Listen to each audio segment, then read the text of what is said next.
Mais je crois que ce qui compte le plus pour le président américain, c'est la question de la sécurité énergétique mondiale, parce que ce conflit avec l'Iran, notre conflit avec l'Iran, le conflit des États-Unis avec l'Iran, a fait ressurgir une question que tout le monde connaissait, mais qui a été savamment exploitée par l'Iran, à savoir la menace sur la sécurité énergétique mondiale, avec ce que nous savons tous, 20% du commerce du pétrole qui passe par le détroit d'Ormuz. Nous avons le plaisir d'être en ligne avec Daniel Saada. Daniel, bonjour, Boker Tov. Boker Tov, Daniel. Merci d'être avec nous ce matin. Je rappelle à nos auditeurs que vous êtes ancien ambassadeur d'Israël à Paris, diplomate.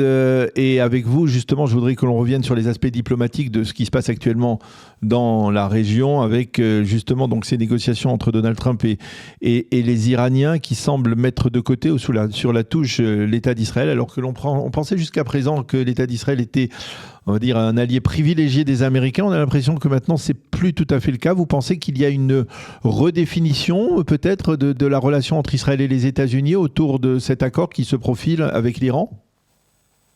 Je crois qu'il faut être extrêmement prudent. Mhm. Je crois qu'on ne sait pas grand-chose de cet accord, si ce n'est la volonté des deux parties d'essayer de parvenir à un accord qui est en soi, ce qui est en soi quelque chose d'assez important lorsque l'on sait les exigences américaines.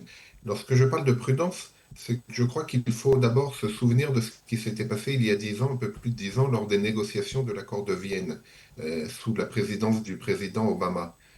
Là, je crois que nous pouvons dire que ce que vous avez rappelé dans votre question était tout à fait la réalité. Nous étions sur la touche. Les grandes puissances dirigées par l'administration américaine de Barack Obama menaient des négociations avec l'Iran en ayant mis de côté totalement à la fois l'État d'Israël, mais également ses intérêts et les intérêts de la relation stratégique que nous avions avec les États-Unis. Souvenez-vous, du voyage express qu'avait dû mener le Premier ministre Netanyahou et s'adresser au Congrès pour Oui. essayer de convaincre les parlementaires américains d'intervenir auprès du président Obama pour essayer autant que possible d'intégrer dans ce futur accord ou d'essayer de négocier à nouveau cet accord qui était un très mauvais accord. Donc nous ne sommes plus du tout dans cette optique. Je rappelle que, et on le voit régulièrement, y compris non seulement dans les fuites dans la presse, mais également dans les déclarations du président Trump, les intérêts d'Israël sont en permanence rappelés dans le cadre de ces négociations. À la fois les intérêts liés à la question du nucléaire iranien, puisque vous le savez, il y a deux points essentiels sur lesquels cet accord rencontre des difficultés, semble-t-il. Le premier, c'est la question de la transmission de l'uranium enrichi aux États-Unis, puisque Trump semble être intraitable sur la question. Il n'est pas question pour lui que les Iraniens conservent l'uranium qu'ils ont déjà réussi à enrichir, ce qui est en soi un élément crucial de ce combat que nous menons depuis plus de 20 ans contre la menace nucléaire iranienne. Et le deuxième point qui n'est pas inintéressant, c'est la volonté du président Trump de profiter de l'occasion d'un accord avec l'Iran pour imposer aux partenaires américains de la région, et je pense évidemment à l'Arabie Saoudite et à l'ensemble des pays du Golfe, la normalisation avec Israël. Donc, vous voyez, nous sommes très loin de la situation dans laquelle nous étions en 2015. Pourtant, on ne peut pas cacher qu'il y a une forme d'amertume, de déception ici en Israël par rapport à ce qui est en train de se passer. On ne sait pas, c'est-à-dire même dans le meilleur des cas apparemment, hein, ce qui est en train de se produire, c'est que peut-être qu'il y aura des limites concernant l'uranium, l'enrichissement ou le déplacement des 440 kilos d'uranium enrichi, mais par exemple le dossier des missiles balistiques ne figure apparemment pas dans l'accord.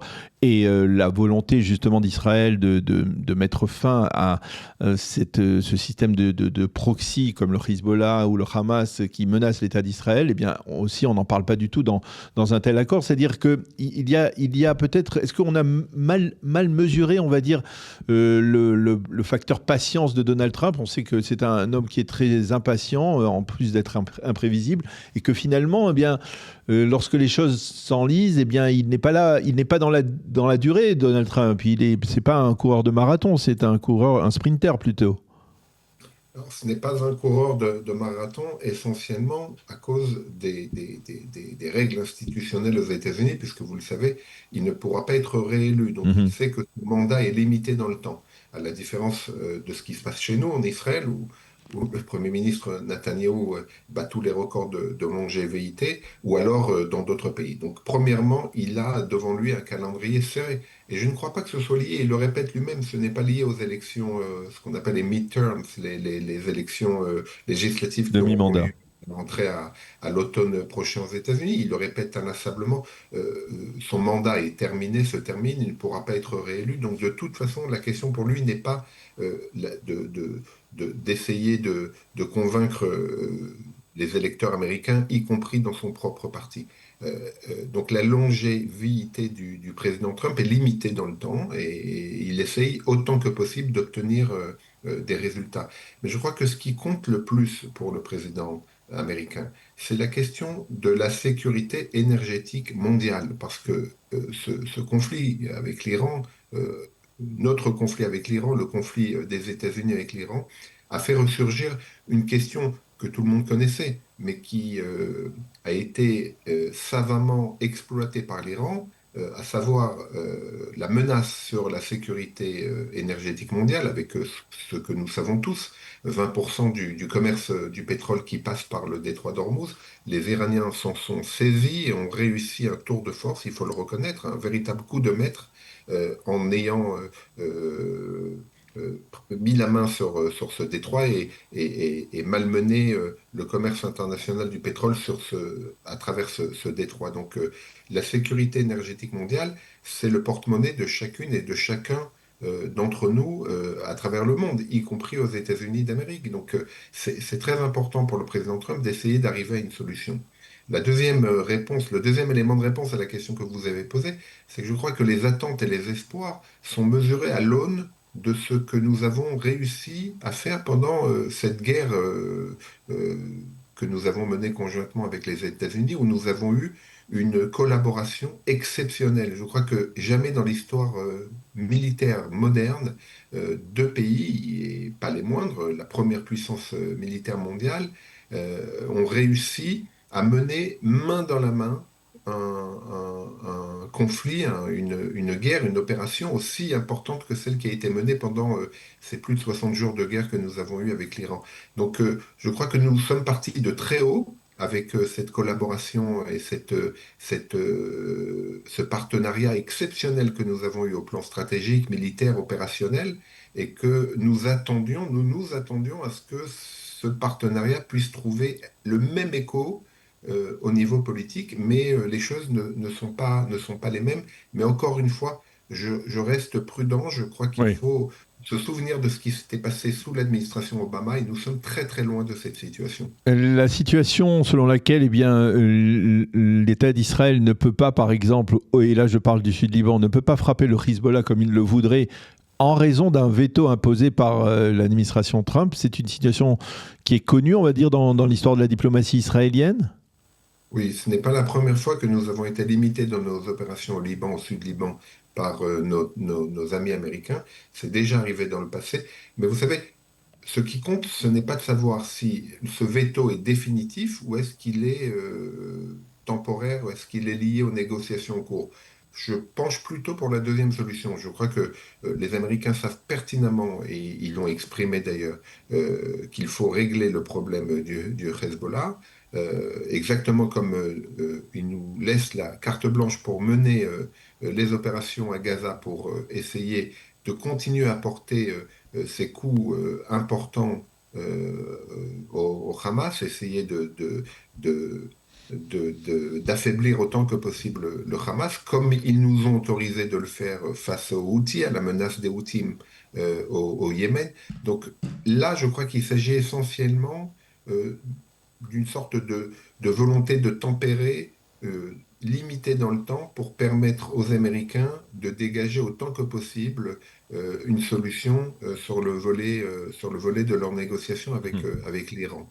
Je ne Ah, crois pas qu'il y ait ici une volonté des Américains de nous empêcher de régler le problème du Hezbollah, d'autant que le président américain l'a répété à plusieurs reprises, la question de la menace iranienne n'est pas seulement celle de l'Iran lui-même, mais de tous ses proxys. Il le répète de manière très régulière. Donc cette reconnaissance de la menace de déstabilisation régionale que représente l'Iran est bien connue du côté américain et partagée avec nous. Alors, je voudrais qu'on aborde un autre sujet, une déclaration qui nous a certainement pas échappé, qui nous ramène à la politique française par rapport à Israël. Il était question hier au Sénat justement de la relation entre Israël et la France, et des relations qui se sont considérablement détériorées, on va dire, même après le 7 octobre, et en particulier depuis la guerre du 28 février. Et puis une déclaration de Sébastien Lecornu, le Premier ministre français, qui affirme tout simplement, on parle beaucoup d'un embargo imposé par la France à Israël, mais en fait, c'est Israël qui impose à la France un embargo dans la mesure où Israël ne se fournit pas en termes d'armement ou de munitions en France et donc a délibérément choisi de ne pas avoir pour partenaire commercial dans ce domaine la France. C'est assez inattendu comme déclaration, n'est-ce pas? Vous avez déjà entendu ce genre de propos de la part d'autorités françaises? Vous savez, je l'ai trouvé pathétique. Je ne crois pas qu'il y ait un autre terme. Je l'ai trouvé pathétique parce que ça m'a fait penser un petit peu, vous savez, aux enfants au jardin d'enfants lorsqu'ils vont voir la maîtresse et qui lui dit c'est pas moi, c'est lui. C'est à peu près ce qu'a essayé de faire le Premier ministre français et ancien ministre de la Défense, je Oui. me rappelle, il sait exactement ce dont il parle. Incontestablement, les Français ont mené une politique d'embargo sur Israël. Ce n'est pas nous qui menons l'embargo contre la France. C'est bel et bien la France qui a décidé, depuis le 7 octobre en particulier, avec l'ensemble des déclarations qui ont été faites par le président Macron, qui ont décidé d'ostraciser Israël autant que possible, en tout cas au plan déclarationnel, également au plan opérationnel, pour empêcher Israël de s'appuyer d'une quelconque manière sur les industries de défense françaises. Donc il y a bel et bien un embargo français qui n'est pas qui a déjà eu un précédent. Je rappelle Oui. l'embargo décidé par le général de Gaulle en 1967. Et ce qui m'interpelle, c'est que l'embargo de 1967 était destiné à rehausser l'image de la France dans le monde arabe, puisque vous le savez, après la guerre d'Algérie, la France avait besoin de mener ce que le président de Gaulle lui-même avait intitulé la politique arabe de la France pour essayer de promouvoir les intérêts de la France au sein du monde arabe. Eh bien, cet embargo de facto qui est imposé contre Israël depuis 2023, depuis le 7 octobre, eh bien, je crois que la France fait à peu près la même chose, mais cette fois-ci, ce n'est pas pour rehausser son image au sein du monde arabe, mais rehausser son image au sein de la communauté arabo-musulmane en France. Donc, nous sommes toujours à la recherche par la France de ses intérêts au sein du monde arabe et des communautés arabo-musulmanes. Mais cette fois-ci, la France a essayé de rehausser son image pour la communauté arabo-musulmane qui se trouve sur son propre territoire. Alors effectivement, cette déclaration, on peut la considérer comme une forme de frustration de la part du Premier ministre ou des responsables. Daniel, si vous me permettez, il y a un deuxième élément Oui. qu'il ne faut pas oublier, c'est qu'il a également rappelé dans ses propos devant le Sénat, et c'est le deuxième élément important de cette déclaration. Il a dit Israël est notre concurrent direct. Les Oui. industries de défense israéliennes sont les concurrents de la France. Et là, vous avez, je crois qu'il a levé. Il a un peu raison là-dessus. C'est-à-dire, il a entièrement raison et il a levé la lumière sur un certain nombre d'éléments qui se sont passés dans les 2 dernières années. Je pense aux interdictions françaises de la participation israélienne à des salons de défense qui ont eu lieu en France. Eh bien, c'était tout simplement une sorte de politique de concurrence déloyale. Les Français ont empêché les industries israéliennes de venir concurrencer leurs propres industries sur leur territoire. Il n'y a pas d'autre explication. C'est intéressant de le mentionner. Effectivement, c'est important de souligner parce que parfois on considère qu'il s'agit seulement d'une sorte de réaction politique ou diplomatique, mais là il s'agit d'une réaction, on va dire, tout à fait commerciale. Là, je vous le dis, je crois que le Premier ministre français a été extrêmement franc et en même temps extrêmement pathétique. Et oui, et puis les Français ne peuvent pas en vouloir à Israël justement parce que, eh bien, il a cette expérience terrible expérience de l'embargo du général de Gaulle qui a poussé Israël d'une certaine manière entre les bras des États-Unis et aujourd'hui et qui pousse d'une certaine manière aujourd'hui les Israéliens après la guerre à essayer d'avoir une politique un peu plus autonome en termes d'armement et de munitions, puisqu'on le voit aujourd'hui, c'est même dans l'actualité aujourd'hui, les Israéliens développent, on va dire, leur autonomie en termes d'armement et d'industrie militaire. Merci beaucoup, Daniel Saada, d'avoir été avec nous ce matin, de nous avoir expliqué cette situation complexe dans le Golfe avec cet accord qui est en train de se préciser, mais qui n'est pas encore signé, il faut le souligner effectivement. Merci beaucoup d'avoir été avec nous. Bonne journée, à bientôt. À bientôt.